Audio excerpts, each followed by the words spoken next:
So today I got to look at Samsung's latest Galaxy Edge, and to be fully transparent, when I was going into this, I was not excited at all. I've said this before, but the idea of a phone being thinner just to sacrifice battery life and not provide any realistic benefit makes no sense to me. But that was until I picked it up. So Samsung invited me to this little content capture event here in Toronto, and I actually got to have hands-on with and play around with the Edge. Now, I don't want to sound like I'm just extremely excited or anything about this phone. I do have some questions that I hope to answer in an actual review, but this thing looks really good. Now, walking in, I did have a couple of questions, like I said, some of which were answered, some I'm still a little skeptical about. So if you do want to see my experience with this phone as time goes on, just make sure to leave a like and subscribe to the channel so that when a video releases, you do see it in your sub feed. Anyways, the immediate second that I picked it up, everything that I thought about the phone completely went out the window. This thing is incredibly light. It's 163 grams and it's really thin. In person, it looks really weird, to be honest. Like, this isn't the thinnest tech product to come out. It's not some engineering marvel or anything, but it is the thinnest phone that I've ever held in my hand, and it has a huge benefit that I wasn't expecting. Okay, so this thing has a 6.7-inch display, so it's kind of like the S25 Plus when it comes to the size. And it's just below the S25 Ultra, which has a 6.9-inch display. But one-handed, due to this phone being much thinner, despite having a larger screen than even the Pixel 9a that I've been using, it's easier to one-hand. I can reach the entire left side of the device without an issue. I now finally have the benefit of being able to have both a phone that's comfortable, not just caseless, but even with a case on, which I did try, and have a larger display. Now, if you've watched this channel for the last little bit, you know that I've actually had a lot of issues with really big devices lately, and it's why I've been using the 9A, it's why I've used the 9 Pro. I just find the 6.3-inch form factor to be very comfortable. I did use the S25 Ultra, but I found it somewhat unwieldy without a case, and if I wanted to protect it, even the slimmest case that I put on felt like I was just putting a cinder block in my pocket, and I didn't really like it. Though I think this form factor is actually perfect. Genuinely, I really do believe the S25 Edge is a phone that I could comfortably carry and not feel like I'm limiting myself on the display or function of this device. But there is something that we need to talk about. Obviously, to achieve this, Samsung has needed to do a couple of things, and the first one at that is to reduce the physical size of the battery. The Galaxy S25 Edge is using a 3900 milliamp hour battery. Fine, as long as the optimization is solid. I don't think that this is going to be an issue. I don't really see why Samsung would release a phone that offers less in terms of battery life.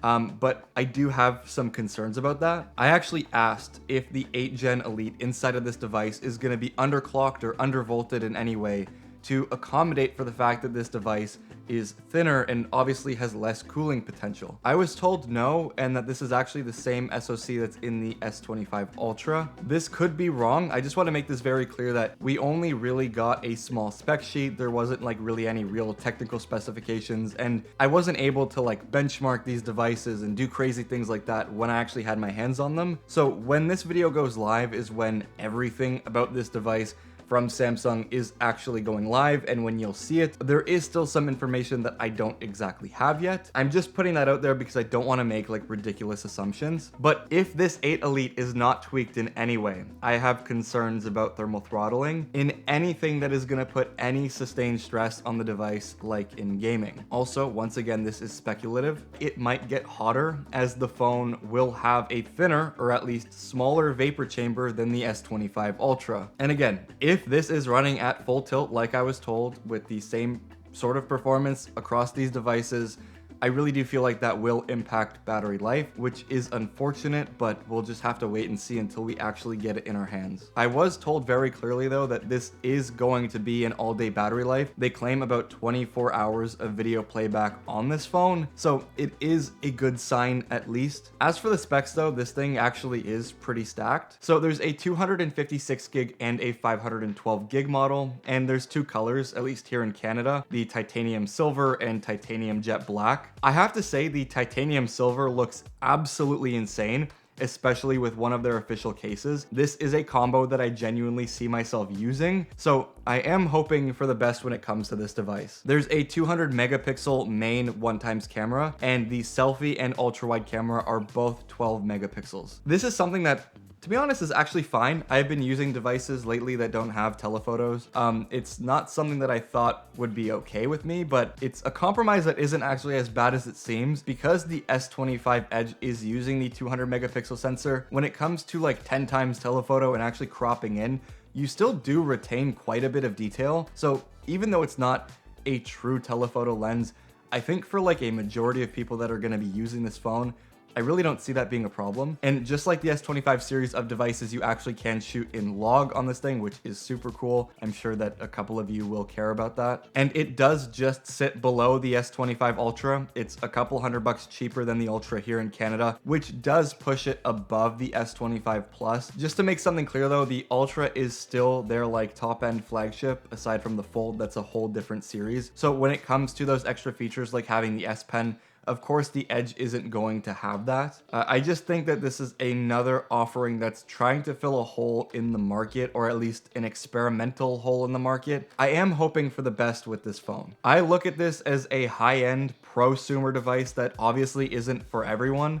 but it will be for the people who choose it, and it could be a very interesting phone. One thing that does bum me out is that this device is only going to have 25 watts of fast charging, which I wouldn't even call fast charging. It obviously does have wireless charging support, which is good. Obviously, the smaller battery will allow it to charge a little bit quicker, even though it is 25 watts. I just don't really see why 25 watts is like the standard on this device. I really wish it could have been a lot more, especially with the smaller battery. If this thing didn't perform, being able to top it up in like 10-15 minutes over 80 watts or even 45 watts would have been nice to have. We'll have to see. Fun fact though, we were actually shown like a pretty interesting demo.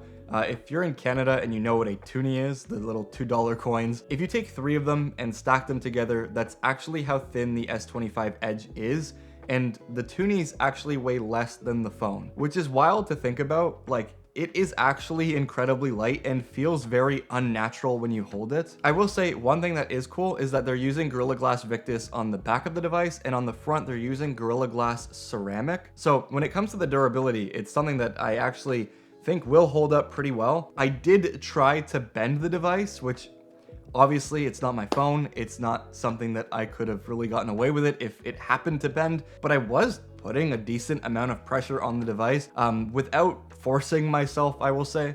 And it does seem really rigid. It seems like it holds up fine. That was something that I thought about, because if we look at the iPhone 16 Plus and stuff from back then, we all know Bendgate. I was hoping that this wouldn't be the case with this phone. It doesn't seem like it's going to be, so that's awesome, I guess. So just to like round it up again, I walked into this feeling like I'd leave being disappointed. Now I have more questions than I've ever had even walking into it, so I am excited to get my hands on this device. Like I said, leave a like and a sub down below to make sure you actually see these videos in the future. But I have really high hopes after actually holding on to this thing and playing around with it for the short time that I did. It actually seems like a phone that I would use, considering the kind of steps that I've made recently in favoring the form factor over the performance. If you enjoyed this video, I know I couldn't really give too much information.